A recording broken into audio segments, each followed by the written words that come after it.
सदस्यहरूको मतभार 12.5% रहेको म यहाँहरूमा जानकारी गराउन चाहन्छु।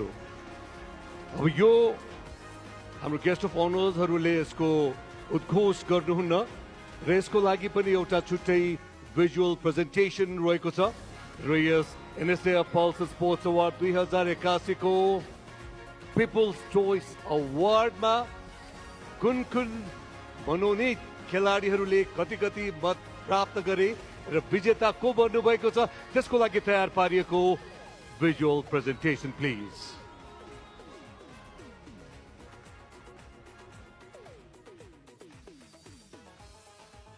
पाँचबाट 4 खेलाडी भएको छ यति बेला देख्न सक्नुहुन्छ यहाँहरूले। 4बाट 3 खेलाडी पुगेको अवस्था छ। रेखा पौडेल, पूजा बहादुर, हिमाल सुनारी र रेखा पौडेल।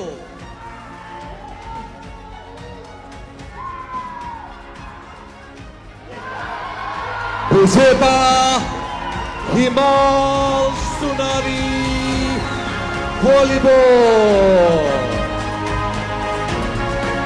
48.10% मत प्राप्त गर्दै भलिबल। सुनारी, म यहाँलाई अनुरोध गर्न चाहन्छु आफ्नो तर्फबाट केही शब्द राखिदिनु हुनुका लागि। वितरणका लागि अत्यन्तै लोकप्रिय रहेको खल्तीबाई आइएमई का यति बेला हामी बुझ्न सक्छौँ